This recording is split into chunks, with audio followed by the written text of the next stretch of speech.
Hello friends, basic education channel में आप सभी का स्वागत है। मैं हूं न्यू।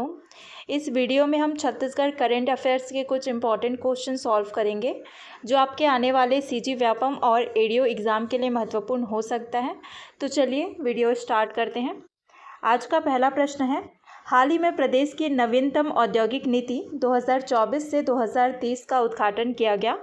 यह प्रदेश की कौन से संस्करण की औद्योगिक नीति है? पहला ऑप्शन है 5वीं, दूसरा ऑप्शन है 7वीं, तीसरा ऑप्शन है 6वीं, चौथा ऑप्शन है 8वीं।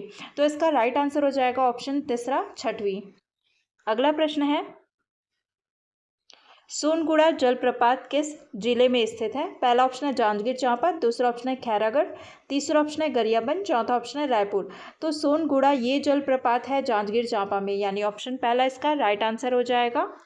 अगला प्रश्न है, गुरु घासीदास तमोर पिंगला टाइगर रिजर्व क्षेत्रफल के आधार पर भारत का खालिस्तान सबसे बड़ा टाइगर रिजर्व है। पहला ऑप्शन है 5वां, दूसरा ऑप्शन है चौथा, तीसरा ऑप्शन है तीसरा, चौथा ऑप्शन है दूसरा। तो इसका राइट आंसर हो जाएगा ऑप्शन तीसरा। ठीक है। अगला प्रश्न है, कौंदा भैरा के गोठ पुस्तक के लेखक कौन है? पहला ऑप्शन है श्री सेवकराम, दूसरा ऑप्शन है पंचराम सोनी, तीसरा ऑप्शन है धनेश्वर सोनी, चौथा ऑप्शन है सुशील भोले। तो कौंदा भैरा के गोठ ये पुस्तक लिखा है सुशील भोले ने, यानी ऑप्शन चौथा इसका राइट आंसर हो जाएगा। अगला प्रश्न है, 47वां राउत नाचा महोत्सव 2024 की प्रथम विजेता दल कौन सी थी? पहला ऑप्शन है बसिया दल, दूसरा ऑप्शन है भरनी दल, तीसरा ऑप्शन है डोंगोरिया दल, चौथा ऑप्शन है परसदा दल। तो इसका राइट आंसर हो जाएगा ऑप्शन पहला बसिया दल। अगला प्रश्न है, रोपखार जलाशय किस जिले में स्थित है? पहला ऑप्शन है सरगुजा जिला, दूसरा ऑप्शन है जशपुर जिला, तीसरा ऑप्शन है सूरजपुर जिला, चौथा ऑप्शन है कोरिया जिला।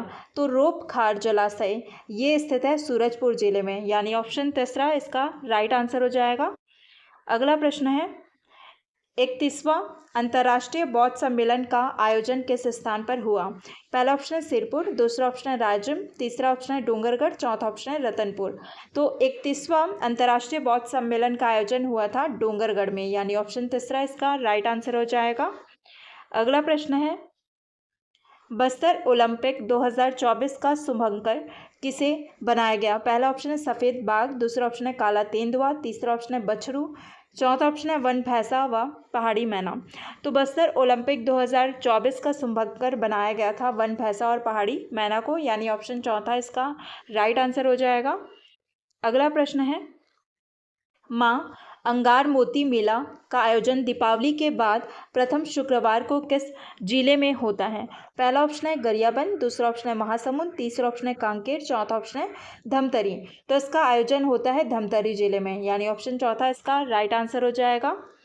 अगला प्रश्न है, 24वां वसुंधरा सम्मान से किसे सम्मानित किया गया है? पहला ऑप्शन है डॉक्टर विश्वेश ठाकुर, दूसरा ऑप्शन है डॉक्टर मणि मनेश्वर, तीसरा ऑप्शन है डॉक्टर नलिनी श्रीवास्तव, चौथा ऑप्शन है डॉक्टर अरविंद शर्मा।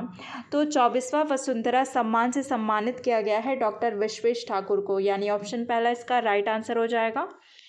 अगला प्रश्न है, मत्स्य उत्पादन के क्षेत्र में छत्तीसगढ़ का देश में कौन सा स्थान है? पहला ऑप्शन है तीसरा, दूसरा ऑप्शन है छठवां, तीसरा ऑप्शन है सातवां, चौथा ऑप्शन है आठवां। तो इसका राइट आंसर हो जाएगा ऑप्शन चौथा आठवां स्थान, जो मत्स्य उत्पादन के क्षेत्र में जो है छत्तीसगढ़ का देश में 8वां स्थान है। अगला प्रश्न है, श्री जागेश्वर यादव जी को किस क्षेत्र में पद्मश्री 2024 से सम्मानित किया गया है? पहला ऑप्शन है सामाजिक सेवा, दूसरा ऑप्शन है शिक्षा, तीसरा ऑप्शन है कला, चौथा ऑप्शन है चिकित्सा। तो जागेश्वर यादव इनको मिला है सामाजिक सेवा के क्षेत्र में 2024 में पद्मश्री सम्मान। ठीक है, तो राइट आंसर है ऑप्शन पहला। अगला प्रश्न है, छत्तीसगढ़ का सबसे बड़ा राउत नाचा महोत्सव का आयोजन किस जिले में होता है? पहला ऑप्शन है बलौदाबाजार, दूसरा ऑप्शन है बिलासपुर, तीसरा ऑप्शन है जांजगीर चांपा, चौथा ऑप्शन है कोरबा। तो छत्तीसगढ़ का सबसे बड़ा राउत नाचा महोत्सव का आयोजन होता है बिलासपुर जिले में, यानी ऑप्शन दूसरा इसका राइट आंसर हो जाएगा। अगला प्रश्न है, बस्तर ओलंपिक 2024 के प्रतीक चिन्ह में किस एक वाद्य यंत्र का अंकन है? पहला ऑप्शन है मोहरी, दूसरा ऑप्शन है तुरही, तीसरा ऑप्शन है हुल्की मांदर, चौथा ऑप्शन है तुड़बुड़ी।